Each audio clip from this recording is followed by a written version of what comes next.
What's going on, everybody? Josh McCarty from Bills Chat, and today I'm going to be playing some Immaculate Grid. Heard some rumblings that the Bills were included today, so decided, hey, why not? Let's just start up a video. Let's see how we do, and we'll see how we can if we can get all 9 answers. I like to be as obscure as possible if I can, but sometimes beggars can't be choosers. So let's get it started here. Let's go ahead and knock out the Buffalo Bills. Those should be fairly easy.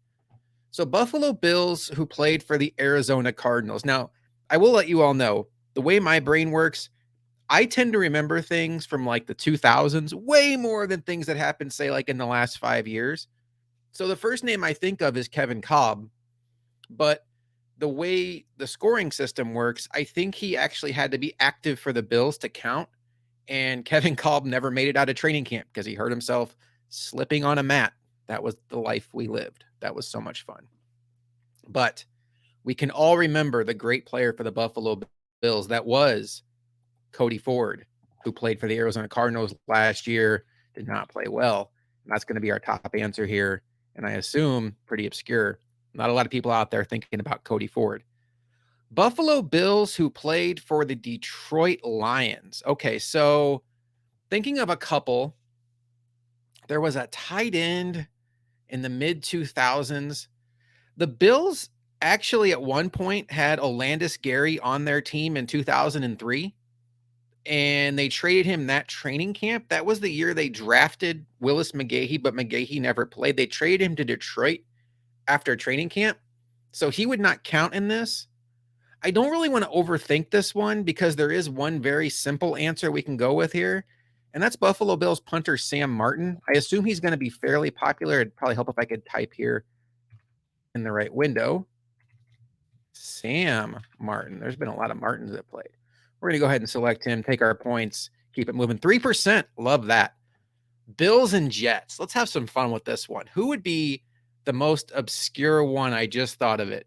It's got to be IK and Impale. I'm probably pronounced his name wrong, but remember back, this is the guy who Rex Ryan was the coach for the Bills in his first year. IK and Impale punched out Geno Smith in the Jets locker room, got released because guess what? Never a good idea to punch the franchise quarterback. Weird how that works, right? And then the Bills went ahead and claimed him on waivers and made him a captain against the Jets because Rex gonna Rex. I am probably going to butcher how to spell his name. Oh, thank you. Thank you. Thank you. Because that would have been embarrassing. And I'd imagine this one's going to be fairly obscure. The other one I thought of was Frank Gore. A lot of people forget that he actually did play for the Jets the year after leaving the Bills, but knocked the Bills out pretty easily. Now, what I want to do next is I want to go ahead and focus on this 3,000-yard passing column because what I want to do is I want to make sure that the names I'm using here are not going to be names that I need in the middle column.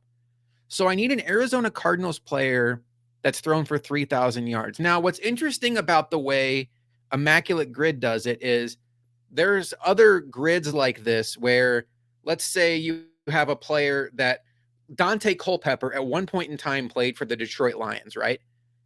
But he did all of his stat accumulation for the Minnesota Vikings. But because he suited up for the Detroit Lions, you could actually use Dante Culpepper here for the Detroit Lions. That is not how this works on Immaculate Grid. They make it to where you have to get a player that accomplished this for this team, which I think is better. Like realistically, it's better. It makes you have to use your memory bank a little bit more. I'm not thinking that there's a quarterback here that's going to be a crossover between the Cardinals and the Browns. Let's not overthink this one. I mean, we could go Carson Palmer. I'm sure he did it, but Kyler Murray's the home run answer here. We're going to use Kyler Murray. We're going to keep it moving. 13%. That's kind of surprising. Detroit Lions, not a ton of options for the Lions, right? Like it's got to just be Stafford. I don't want to go back and wonder if Joey Harrington ever did it for the Lions or Mike McMahon. That's not going to be the life I live. So at the risk of making this video last 30 minutes, we'll just take the easy layup here. Matthew Stafford, select it, keep it moving. 64%, not a surprise there. Jets quarterback that throws for 3,000 yards. That's interesting because when the Jets were good with Rex Ryan and Mark Sanchez, they were a very heavy run team. LaDainian Tomlinson was on those teams. I don't know if Mark Sanchez ever got over 3,000 yards. I certainly am not confident enough to burn an answer on that. So then you start thinking Sam Darnold, his rookie year wasn't bad, but he missed a lot of time his rookie year. So I don't necessarily want to go Sam Darnold here. And he fell off after that. And then the last few years, it's been like Zach Wilson plays half the season, Joe Flacco plays half the season, sprinkle in some Mike White. Feels like it'll be tricky to get a 3,000 yarder. Geno Smith, I think maybe. But again, Ryan Fitzpatrick is probably somebody who did it. Ryan Fitzpatrick.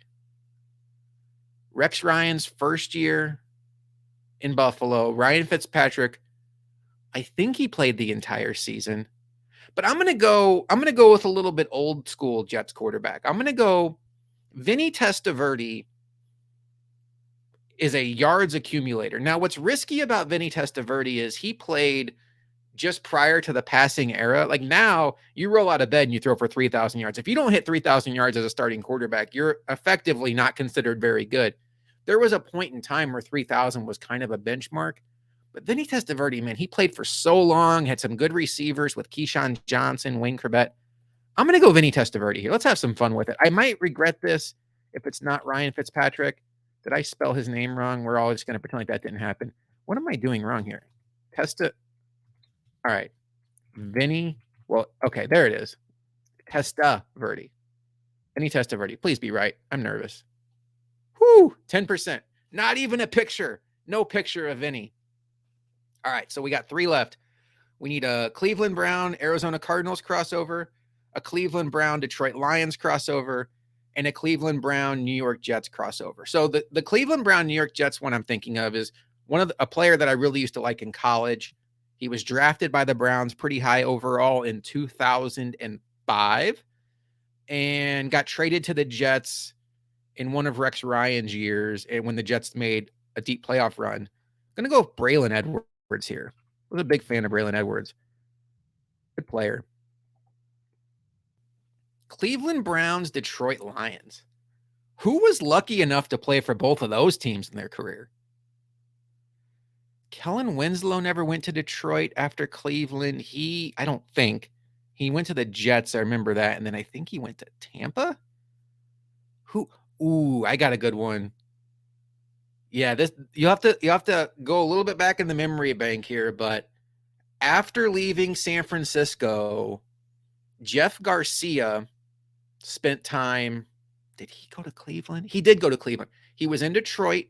He was in Detroit with Steve Mariucci. Yes. Steve Mariucci got the job in Detroit in 2003. And I think he brought in Jeff Garcia in 2003. And then in 2004, he was in Cleveland when they drafted Winslow. I'm very confident that Jeff Garcia is right. I'm not as confident that my timeline is matching up here. But we're going to go ahead and use old Jeff Garcia here. The Browns and the Lions, 15%, 3 non-pictures. That leaves us with an Arizona Cardinals, Cleveland Browns crossover. So Eno Benjamin was a running back for the Cardinals last year that wound up on the Browns, but I'm not confident he was ever active for the Browns. That's the first name that popped into my head. Did Steve Breston go to Cleveland after his time in Arizona? I'm not confident in that either. There's got to be... Okay. This is what... When you're the Browns and they've gone through so many quarterbacks, there has to be a journeyman quarterback like a Ryan Fitzpatrick that played for both of these teams. Is there a Colt McCoy? Yes. A Josh McCown? Yes. When in doubt, go with Josh McCown.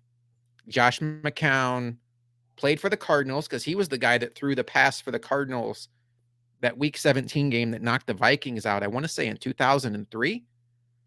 Did Josh McCown play for the Browns? He had to have played for the Browns. I'm more confident in Colt McCoy than I am Josh McCown. Josh McCown played for the Browns, right? Colt McCoy. Why go for an answer you're not confident in when there's an answer that you know is right. Don't overthink it. Immaculate, 187. Love to see it. I hope you enjoyed this video. Maybe if, this does some numbers, I'll try to do more of these. I love this thought process. Are you like me where it's easier to remember things from when you were younger, the 2000s? Like, I'm a parent now, I'm a husband now. I don't necessarily, unless I'm doing it for show research, track who the third running back is on the Denver Broncos. But for whatever reason, back in 2003, I could be like, oh, Olandis Gary, boom. Reuben Jones, boom. This is fun, though. So thanks for watching. Good luck on your Immaculate Grid. And I hope this didn't do any spoilers for you. Let me know how you did in the comments. What was your score today on this one that included the Buffalo Bills? And we will see you next time on Bills Chat on the Built-in Buffalo YouTube channel.